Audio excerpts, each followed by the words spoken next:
Hi, this is Chuck Raggage. I'm the writer for today's episode of The Lift 312 Noel. If you enjoy the story, you can find more of my work on the 9 Story podcast.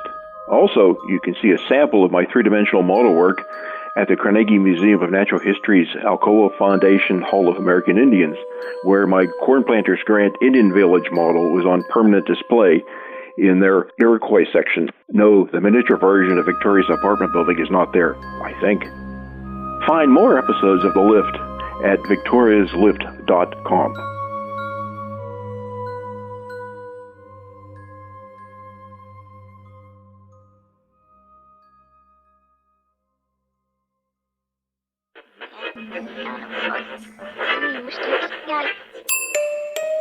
Do you hear me?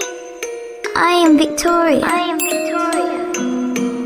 Once upon a time, there was a place that became lost. It is a place where story and substance combine, where the reality of story shapes thoughts, where fantasy becomes tangible. This is that place. Those who find themselves here are here to make a choice. The choices you made in the past don't matter, but the choice you make now is the one that will set your fate.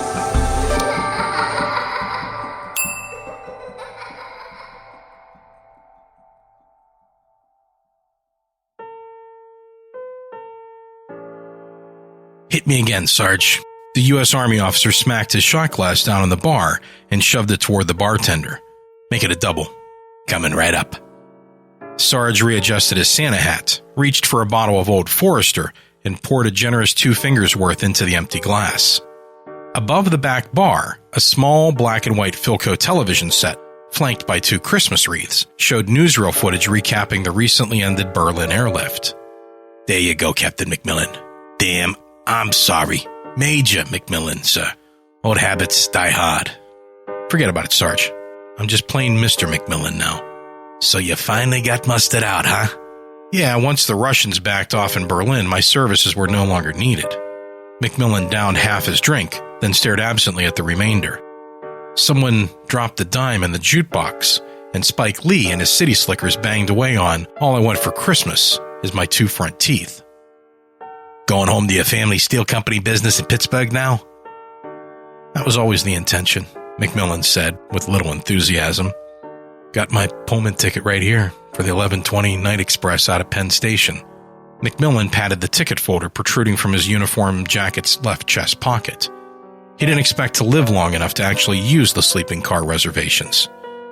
The weight and bulk of a concealed war souvenir pistol in his shoulder holster reinforced that point. Sarge wiped his hands on a cleaning rag and leaned against the bar. So what brings you all the way out here to Flatbush? You only got 4 hours or so before train time. I wanted to make a quick stop and say hello before I headed home. McMillan's eyes scanned the room. You got yourself a real nice place here, Sarge. Busy, too. Thanks, Major. This joint's everything I dreamt of someday owning while we was busy fighting the cold and them damn Nazis at Bastogne. Sarge poured himself a whiskey and topped off McMillan's shot glass. He lifted his drink.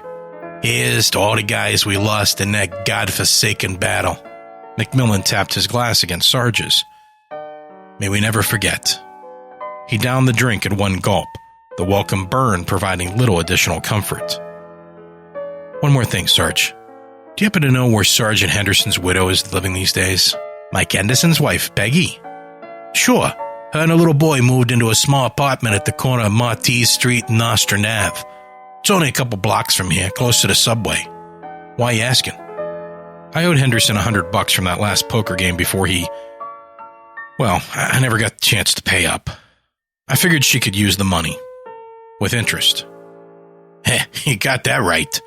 Time's been hard for Peg raising a kid all by herself and all. She waits tables here on the weekends. Sarge grabbed a blank bar receipt and a pencil. Here, let me write down her address for you while I'm thinking about it. Thanks, Sarge. McMillan reached for his wallet. What do I owe you? Hey, drinks around the house, Major. Least I can do for the guy who saved my life pulling me out of that burning half-track under crop tank fire." They shook hands while Gene Autry's latest recording, "Here Comes Santa Claus," spun merrily in the jukebox. "It's great seeing you again, Major. God bless you, and have a Merry Christmas, sir." "You too, Sarge, and say hi to the wife for me." McMillan buttoned his army trench coat and slipped on a pair of leather gloves while heading for the door. Outside, frigid wind gusts cut through the old Forester fog, numbing McMillan's brain. Icy snow pellets stung his eyes as he glanced up at the red and blue neon sign glowing above the doorway. "Sarge's Tavern and Grill," he read aloud. Well, at least someone's dream came true. He tugged his officer's cap down securely against the weather and started walking. The wind-blown dusting of snow skittered and swirled on the sidewalk as McMillan made his unsteady way west along Church Street toward Nostrand Avenue. The glittering Christmas lights lining the streets and the festive decorations in the store windows did nothing to brighten his mood. They had the opposite effect. Worse, the smiling faces and happy voices of passers-by, arms loaded with gifts, edged him even deeper into the depression eating away at his soul. McMillan hesitated at the corner of Church and Nostrand. He dreaded the thought of facing the young widow. If only he'd done things differently in the winter of '44, Peggy Henderson would still have a husband, and her son wouldn't be fatherless. No two ways about it. The fault was all his, and his alone. The temptation to use the pistol on himself right then and there was strong. Some war hero he turned out to be. Yes, he had a chest full of medals proving his courage under enemy fire, but the idea of confronting Henderson's widow filled him with unreasoning dread. Still, the long-delayed poker winnings could do some good tonight, and perhaps even provide him with a small measure of atonement. It was just enough to tip the scales toward action, however tentative. The cold, beckoning embrace of oblivion would have to wait. With that, McMillan quickened his pace. But the further he walked north along Nostrand Avenue, the more his confidence wavered. Lost in thoughts of doubt and self-incrimination, he almost ran into a sawhorse barrier blocking his path. Yellow kerosene flames licked and danced from the round tops of several oil and dirt-caked smudge pots. Their flickering warning light illuminated a sign reading, "Danger. Sidewalk closed. Cross street here." A gaping hole existed in the adjacent lot, where a building had been torn down and part of the sidewalk was missing. Giving in to the inevitable, McMillan waited for a break in the traffic and dutifully crossed the street.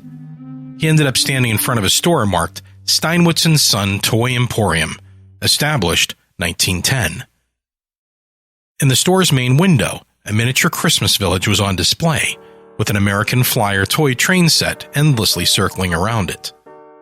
The three-car train, especially its black steam engine puffing wisps of realistic-looking smoke, caught McMillan's attention. It was a Pennsylvania Railroad locomotive similar to those seen everywhere on the vast network of PRR lines that blanketed his Steel City hometown of Pittsburgh, PA.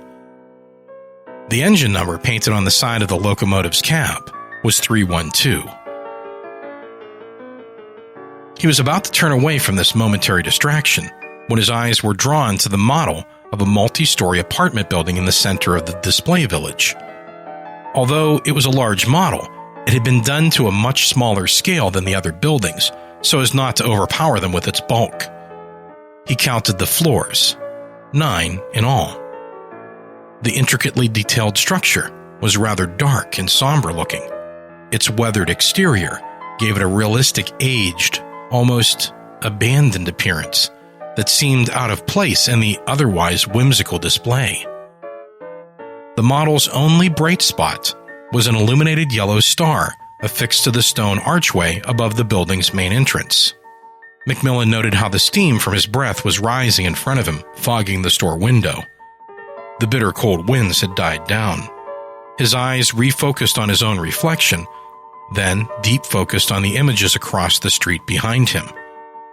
The vision took his breath away. There, in the supposedly empty lot on the other side of Nostrand Avenue, stood a large building. A dark and somber-looking multi-story building. He spun around and gasped at the sight of a solitary yellow star glowing in the stone archway above the entrance to the building's first-floor lobby.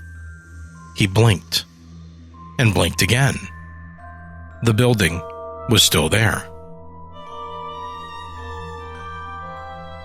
Dumbfounded, McMillan walked out into traffic. Several cabs and a Wonder Bread truck swerved out of the way, their drivers cursing and blowing their horns. Before he knew it, McMillan found himself standing inside the Phantom building's dimly lit lobby. The Art Nouveau interior was somewhat shabby, but far from derelict. It was also eerily quiet. No sounds from the street outside penetrated its grimy windows and faded silk-covered walls. A tall fir tree, devoid of any decorations, stood in one corner, next to the tarnished brass doors of an elevator. The heady scent of pine mixed with a stale background odor tainted with dust and mildew. The effect was not unlike masking the smell of an old automobile's interior by hanging a cardboard pine tree air freshener from the rearview mirror. A muffled whirring sound drew McMillan's attention to the elevator. The brass indicator arrow above the doors came to rest on the number 1 position. After a pause, the door segments telescoped into their sidewall pocket, revealing a lone figure of a little girl not more than 9 or 10 years old. She wore a long-sleeved purple party dress, decidedly old-fashioned, like something from the turn of the last century. Her blonde hair, full of curls and ringlets, hung down to her ruffled white lace collar, framing an impish but pretty little face that seemed unearthly pale. Her head was crowned with a British Tommy steel army helmet, while a black rubber gas mask, canister, and breathing hose hung from one shoulder. In her right hand, she held an ancient wooden music box. The fingers of her left hand grasped the leather chin strap of a U.S. Army helmet that had 2 white captain stripes painted on the back. The girl nodded toward the elevator's interior. Permission granted to come aboard, Captain McMullen, sir, she said in a cultured English accent. Hurry right along now. We must go for a ride before the blasted Jerrys resume their blitz. Now wait one damn minute, McMillan said. Just what the hell is going on here? No time for formality, sir. Need to know basis only, I'm afraid. The girl set her music box on the floor and waved the extra helmet at McMillan. Pop this on, yank, and get your ass in here on the double. Chop, chop! Startled and somewhat bemused by the abrupt order coming from one so young, McMillan removed his officer's cap, donned the helmet, and stepped into the elevator. Back of the lift, please, Captain. Steady now, the girl said, while pushing a button labeled number 9. As the door slid closed, she pivoted smartly on the heels of her shiny Mary Janes and snapped a proper British palm-forward salute up at McMillan. He returned the salute without thinking, and she assumed a parade rest stance. Brigadier Bigglesworth Hayes, at your service, Captain. However, you may address me as Vicky or Victoria, which is the preferred address. McMillan could feel the old elevator start to rise. It moved far faster than he expected. What in God's name is this place, Vicky? And just where did it come from? And you too, for that matter. I'm afraid that information requirement is way above your pay grade, Captain, sir. Look, Vicky, Victoria, whatever. You can knock off all the captain stuff. He knelt down beside her and tipped his helmet back slightly. Just call me by my middle name. Sherm, or Sherman, your choice. And I'll call you Victoria as you requested, okay? She visibly relaxed and grinned. Agreed, Shem. Good. He tweaked her button nose with his fingers and stood upright. By the way, I just retired from the Army, at the rank of Major, so I'm merely plain old Mr. these days. I'm quite aware of your current status, Mr. Shem. Why do I suspect you know a whole lot more than that? Because you are an exceptionally perceptive individual, A jolly good quality for a former military officer and a future steel company executive to possess. Over the years, many people praised Macmillan's keen perceptive ability, but hearing it come from the mouth of this strange little English girl gave him a chill. He paused and cleared his throat.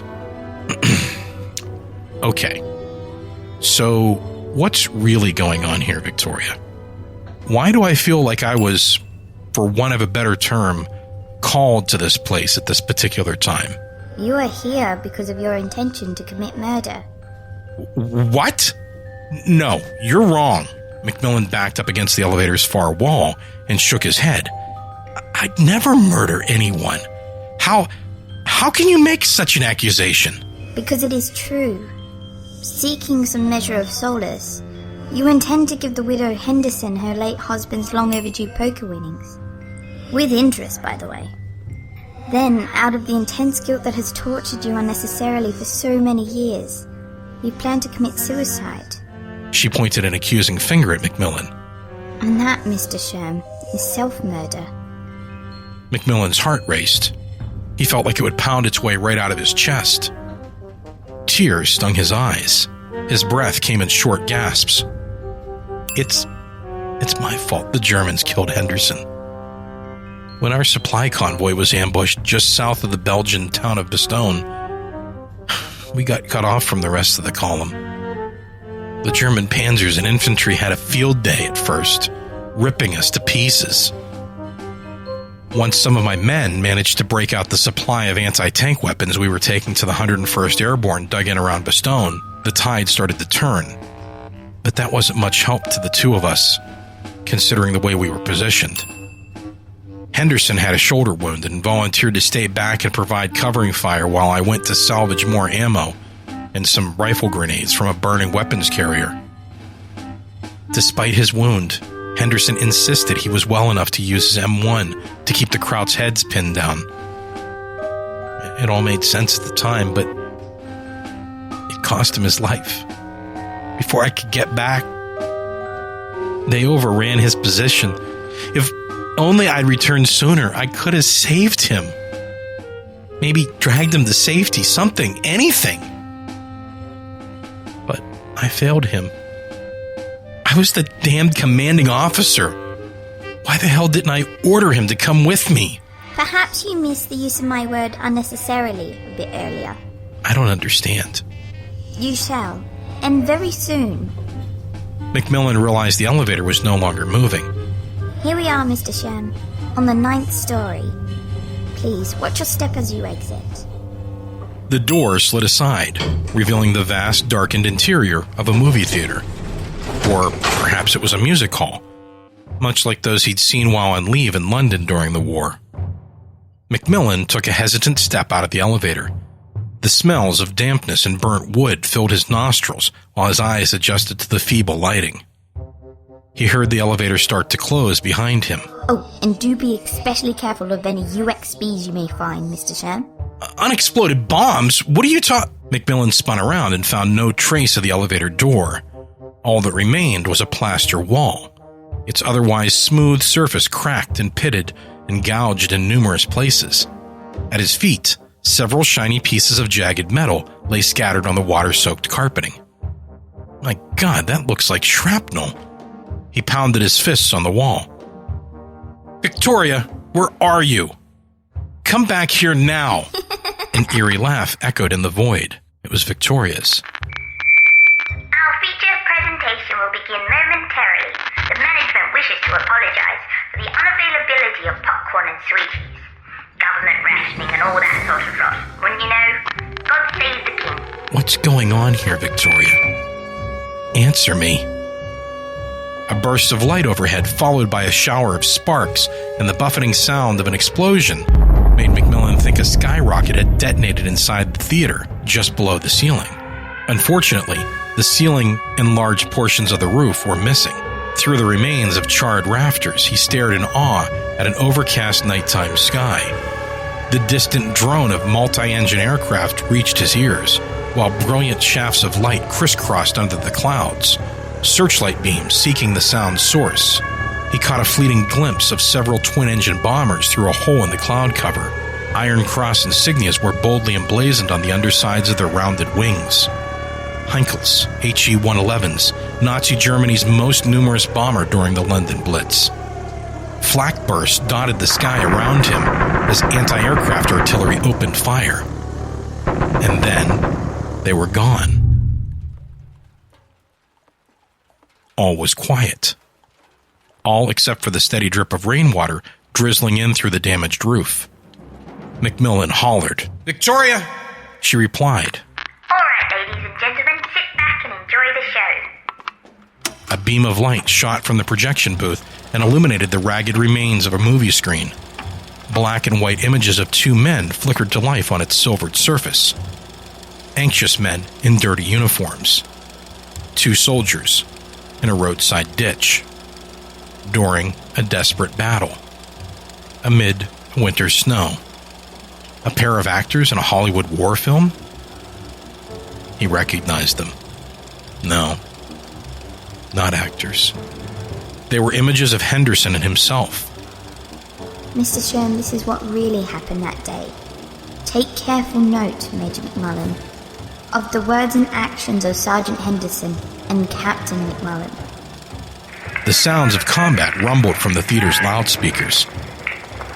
Over the steady din of gunfire and exploding ordnance, Macmillan heard the images speak. Captain, I'm down to my last 2 ammo clips. I've still got 6. Here, take these 2 and follow me. If that burning deuce and a half doesn't blow first, maybe we can salvage enough rounds and grenades to fight our way back to the rest of the convoy. Sir, with this shoulder wound, I couldn't carry much more than my own M1. We'd be better off if I provided covering fire for you.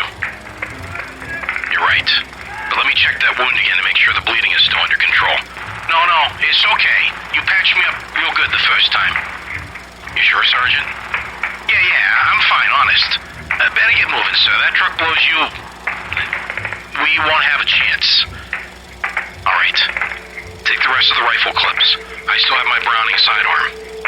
Good luck, Captain. I'll keep the krauts off your tail. The men shook hands, and their images froze on the screen.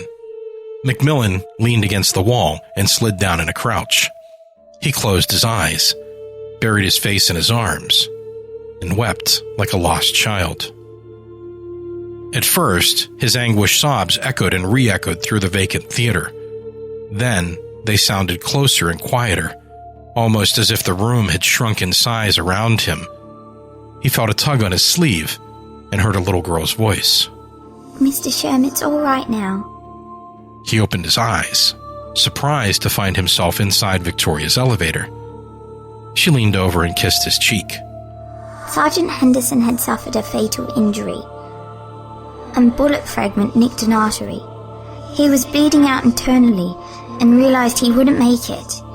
Somehow, he knew the best course of action was to give you the greatest possible chance to live. And he succeeded beyond anything he could have ever imagined. That is why you were able to save so many of your other men's lives and win the Medal of Honor. Victoria removed Macmillan's helmet and handed him his officer's cap. Then, she gave him a hug. He hugged her back. The elevator chimes sounded, and the door opened on the first floor. Macmillan couldn't believe what he was seeing. The Christmas tree in the main lobby was ablaze with colored lights. Silver and gold garlands were wrapped around pine branches laden with glittering ornaments of every imaginable shape, size, and color. On the very top, a lacy white angel spread its feathery wings. At the tree's base, a handcrafted set of wooden figures retold the ancient story of the Christ child's nativity. Next to the manger tableau, a gilded music box played Silent Night. Macmillan stood and wiped his eyes with a handkerchief. When did who could have possibly had the... Victoria giggled and said, That information is on a need-to-know basis only, Mr. McMullen, and not for civilian consumption. She giggled again. It is Christmas after all, and that is what you really need to know. She skipped over to the tree and pulled a purple card from its branches. It's almost time for you to leave. But before you go, there are 3 questions that you must answer correctly. He took the card from her hand. It was embossed with the letter V, done in a flowing script typeface. He opened it and looked at the handwritten words inside. Before he could say anything, Victoria recited the questions aloud from memory. Number 1 should be easy. Did Sergeant Henderson say he and his wife were hoping for a boy or a girl? A boy. Very good. Now, number 2. If they had a boy, what sort of toy did Henderson say he planned to buy his future son when he was old enough to play with it? An electric toy train. Correct. Alright, this is a tough one. What was Henderson's favourite number to play in any sort of lottery? Macmillan drew a blank at first. Then it hit him. 312. And he knew exactly what the answer meant. Correct. Or bingo, as the old biddies say. Very good, Mr. Shem. Now off you pop. It's getting late, and the stores are about to close. Macmillan kissed Victoria on the head and ran out onto the street. Dodging buses and taxis, he made it safely across Nostrand Avenue. The lights were still on inside Steinwitz & Sons, and the American Flyer electric toy train set was still circling the little Christmas village. The model of the multi-story building had disappeared from the window display. Without even looking behind him, he knew the real building had also disappeared.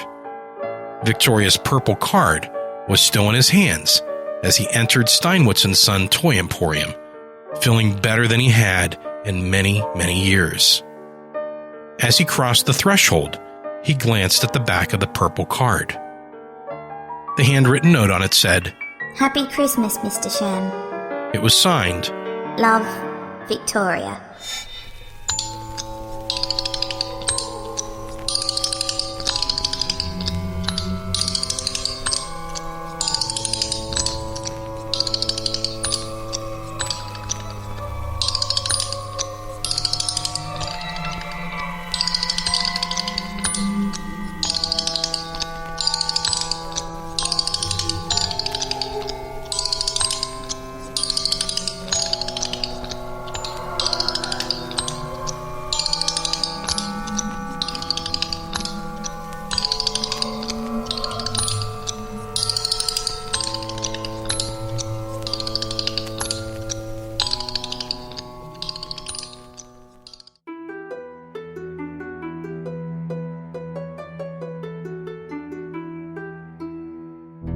Thank you for listening to this episode of The Lift. Today's episode featured a story by Chuck Rackage, 312 Noel.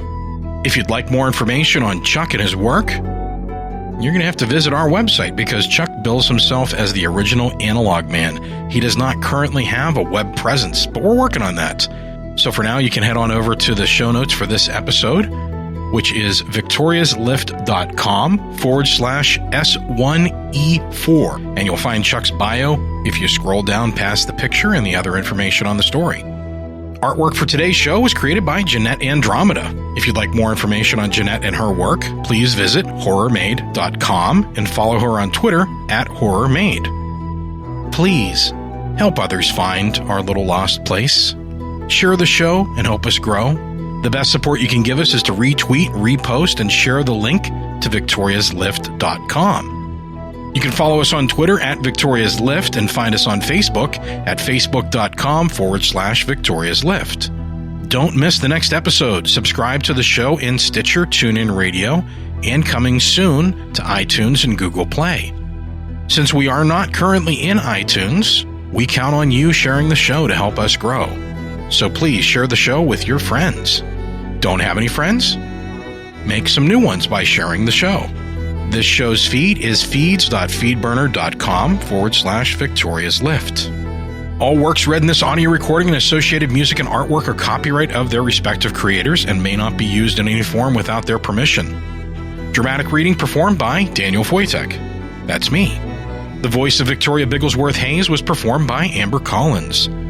The Lift opening theme music was composed and recorded by Kimberly Henninger and Sean Park of Cathedral Sounds, cathedralsounds.org. The Lift closing theme music was composed and recorded by Nico Vitaze of We Talk of Dreams, wetalkofdreams.com. This episode was arranged by me and John Nespazinski. You can find more information on John and his work at teamorchard.com. Incidental music in this episode was performed by Kevin MacLeod of Incompetech.com and used with his permission. You can check the show notes for titles and credits for all music used. The Lift is a Ninth Story Studios production, ninthstory.com. Creator and producer, Daniel Wojtek. Executive producer and co-creator, Cynthia Lohman. Full show notes with links and artwork can be found at victoriaslift.com/S1E4. On behalf of myself, Cynthia Lohman, Amber Collins, and Victoria Bigglesworth Hayes, Merry Christmas. We'll see you again for New Year's. Societies rise and societies fall. When the time comes, one society steps forward to build a better future. The Wicked Library, Kettle Whistle Radio, Night Story Podcast, Prog Watch, Red Horse Radio, The Lift, History Goes Bump, Listen, the M Writing Podcast,